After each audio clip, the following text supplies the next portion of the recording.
Kamis malam Jumat tanggal 13 Februari ya, malam nisfu Sya'ban, namanya Lailatul Barat ya, malam Lailatul Furqan, malam pemisah nasib-nasib manusia.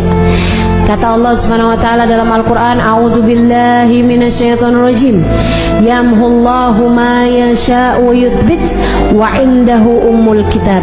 Allah Subhanahu wa taala menghapuskan apa yang telah tertulis di Lauhil Mahfuz atau menetapkannya. Apa yang telah tertulis dari nasib-nasib kita di Lauhil Mahfuz, ada yang ditulis, ada yang ditetapkan, ada yang dihapus. Nabi Muhammad ketika menceritakan tentang ayat tersebut, kata Nabi Muhammad, dzaka lailatun nisf min Sya'ban. Kejadian revisinya, isinya Lauhil Mahfuz itu terjadi pada malam nisfu Sya'ban.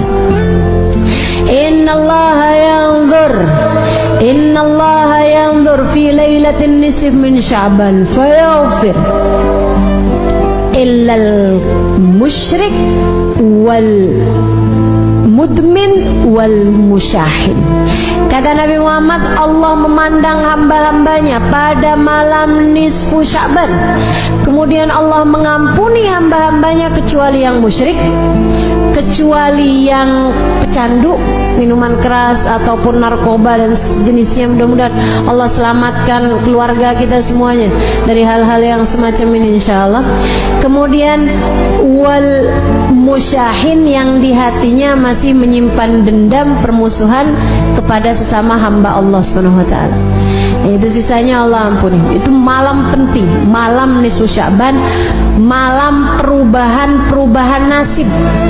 Ibu, malam revisi nasib. Nah ini nih, pada setiap tahun itu Allah punya malam revisi. Jadi Allah Subhanahu wa taala ada yang netepin, ada hapusin apa yang telah tertulis di Lauhil Mahfuz dari nasib-nasib kita sekalian, dari rezeki kita, dari keadaan kita hidup di dunia nih. Kemudian lagi termasuk darinya adalah masalah kematian kita, husnul khatimah ataukah su'ul khatimah.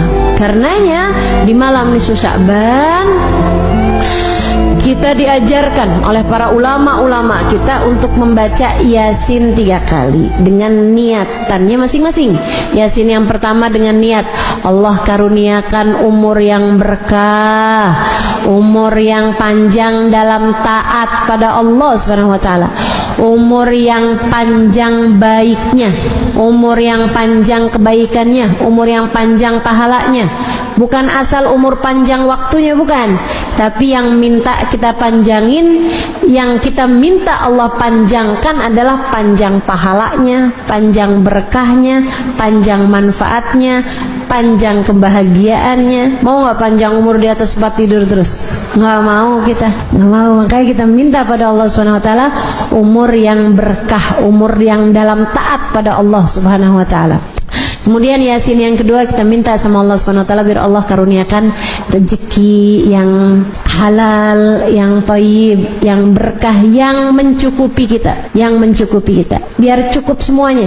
Lagi mau ngawinin anak ada rezekinya, lagi mau nyunatin ada rezekinya, lagi pengen ngasih anak-anak hadiah karena lulus sekolah ada rezekinya, mau ajak anak-anak jalan-jalan ada rezekinya. Itu tuh yang enak tuh, rezeki itu yang kayak gitu tuh, yang mencukupi, cukup gitu semuanya. Mau begini enak, mau ini enak, mau ini enak. Dan gak semua orang punya rezeki yang mencukupi. Kadang rezekinya banyak tapi kayak gak cukup aja gitu. Ada yang kayak gitu. Nah, kita minta sama Allah tuh rezeki yang halal, yang thayyib, yang berkah, yang mencukupi kita sehingga nggak lagi tertarik merezekinya orang. Itu udah cukup kok, alhamdulillah. Itu yang kita minta sama Allah Subhanahu wa taala. Juga rezeki-rezeki yang lain, karena rezeki itu bukan cuma urusan uang. Rezeki itu bukan cuma urusan harta, teman-teman.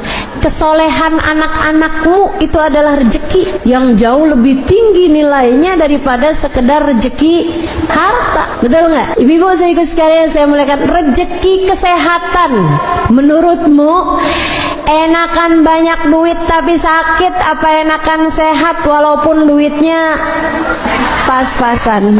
Habis-habis sehat banyak duit ustazah, kan nggak jadi pilihan. Bagaimanapun kan tetap lebih enakan kesehatan. Jadi kesehatan itu rezeki lebih mahal daripada rezeki harta gitu. Nah, kita minta semuanya, mau Allah Subhanahu wa taala rezeki harta yang thayyib, yang berkah.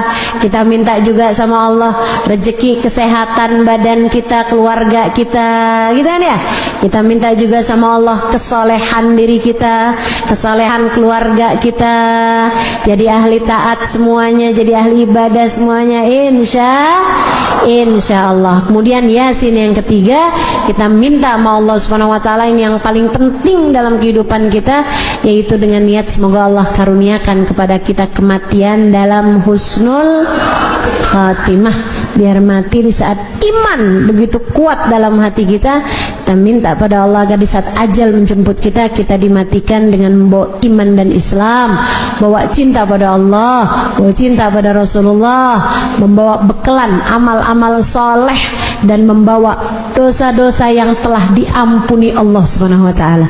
Jadi pulang nggak pakai bawa dosa lagi, karena semua dosa-dosanya telah diampuni Allah Subhanahu wa taala. Itu yang kita minta pada Allah Subhanahu wa taala, itu yang kita harapkan dari Allah Subhanahu wa taala. Jadi nanti malam nisfu Sya'ban kerjakan apa yang tadi telah saya sampaikan, baca Yasin 3 kali. Habisnya nisfu Sya'ban yang gak biasa puasa sunnah gak boleh lagi puasa sunnah. Tapi yang masih punya hutang puasa wajib tetap boleh mengerjakannya sampai di hari terakhir Sya'ban sekalipun. Hutangmu dari puasa Ramadan yang lalu harus dibayarkan sebelum datangnya bulan suci Ramadan.